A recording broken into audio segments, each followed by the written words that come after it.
Back to my channel. இன்றைக்கி வந்து ஆயுத பூஜை விலாக் தான் நான் உங்ககிட்ட ஷேர் பண்ணியிருக்கேன். ஃபுல்லாக பாருங்கள்.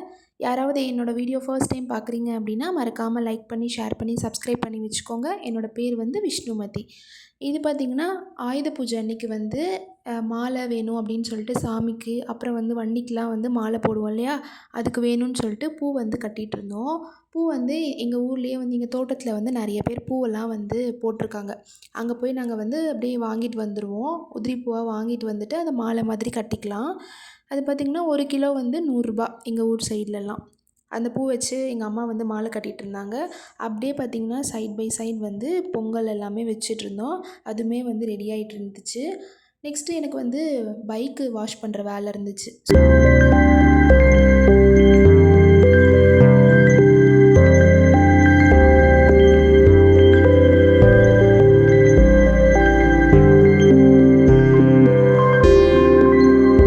இது பார்த்திங்கன்னா அந்த மா இலை இருக்குது பாருங்கள், அதை வந்து ஒரு சரடு வச்சுட்டு அந்த ஒவ்வொரு இலையாக வந்து வச்சு அந்த காம்பை குத்தி அந்த பக்கம் எடுப்பாங்க.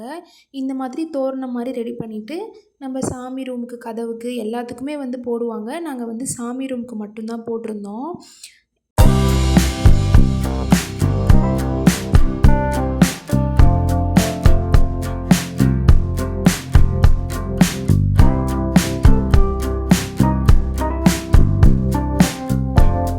இந்த பூ பார்த்திங்கன்னா நான் கட்டிகிட்ருக்கேன். இது வந்து ஃபோட்டோவுக்கு வைக்கலாம் அப்படின்னு சொல்லிட்டு, சாமி ஃபோட்டோவுக்கு வந்து தனித்தனியாக வந்து கொஞ்சம் கொஞ்சமாக வச்சுக்கலாம் அப்படின்ட்டு அதுக்கு வந்து நான் கொஞ்சம் கொஞ்சம் கட்டிகிட்ருந்தேன். எங்கள் அப்பா பார்த்திங்கன்னா எல்லா ஃபோட்டோக்குமே வந்து சந்தனம், அப்புறம் குங்குமம் இதெல்லாம் எடுத்து வச்சுட்ருந்தாரு.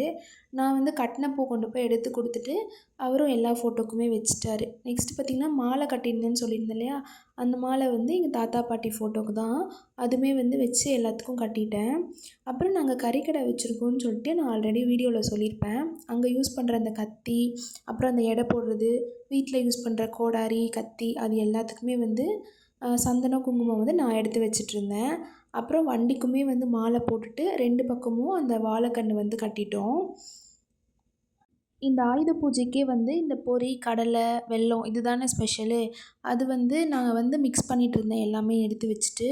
அதுக்கப்புறம் சாமிக்கிட்ட வச்சுட்டு ஃப்ரூட்ஸு, அப்புறம் தேங்காய், அப்புறம் வச்ச பொங்கல் இது எல்லாத்தையுமே வந்து சாமிக்கிட்ட வச்சு படைச்சிட்டோம். அப்புறம் விளக்கும் ஏற்றிட்டு நல்லபடியாக வந்து சாமி வந்து கும்பிட்டாச்சு.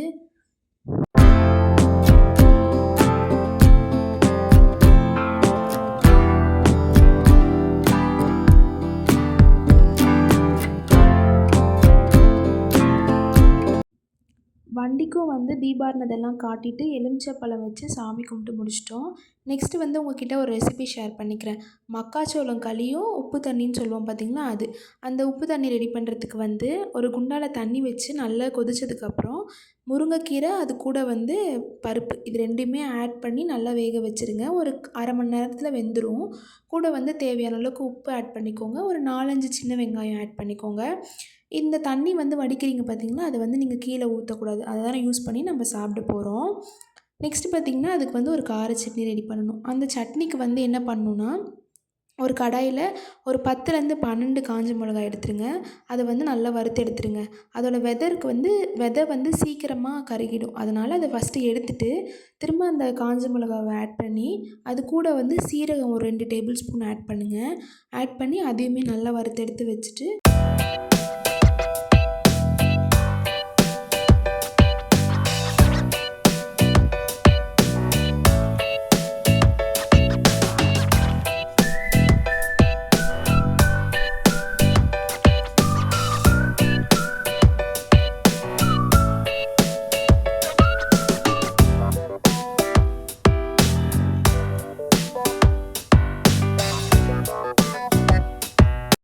வறுத்து வச்சுருக்கிற எல்லாத்தையுமே எடுத்து ஒரு மிக்சர் ஜாரில் ஆட் பண்ணிக்கிட்டு கொஞ்சம் கொஞ்சமாக தண்ணி ஊற்றி நல்லா வந்து கிரைண்ட் பண்ணிக்கோங்க.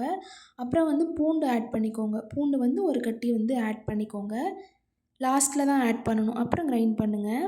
நெக்ஸ்ட்டு பார்த்திங்கன்னா நம்ம வேக வச்சுருக்க அந்த கீரை, அந்த பருப்பு இதை வந்து நம்ம தாளிக்கணும். தாளிக்கிறதுக்கு வந்து தேவையான அளவுக்கு எண்ணெய் ஊற்றிட்டு அதில் வந்து கடுகு போடுங்க. பொரிஞ்சதுக்கப்புறமா கருவேப்பிலை, வெங்காயம் இதெல்லாம் ஆட் பண்ணிவிட்டு அதுவுமே நல்லா வதக்கி விட்டுட்டு, நமக்கு தேவையான அளவுக்கு வந்து காஞ்ச மிளகா, உங்கள் காரத்துக்கு ஏற்ற மாரி காஞ்ச மிளகா, அப்படி இல்லைன்னா பச்சை மிளகா எது வேணால் நீங்கள் யூஸ் பண்ணிக்கலாம். அது நல்லா வறுத்ததுக்கப்புறமா தேவையான அளவுக்கு உப்பு ஆட் பண்ணிக்கோங்க. அப்புறம் நம்ம வேக வச்சுருக்க அந்த கீரை, பருப்பு இது 2த்தையுமே உள்ளே ஆட் பண்ணிட்டு நல்லா மிக்ஸ் பண்ணிக்கோங்க.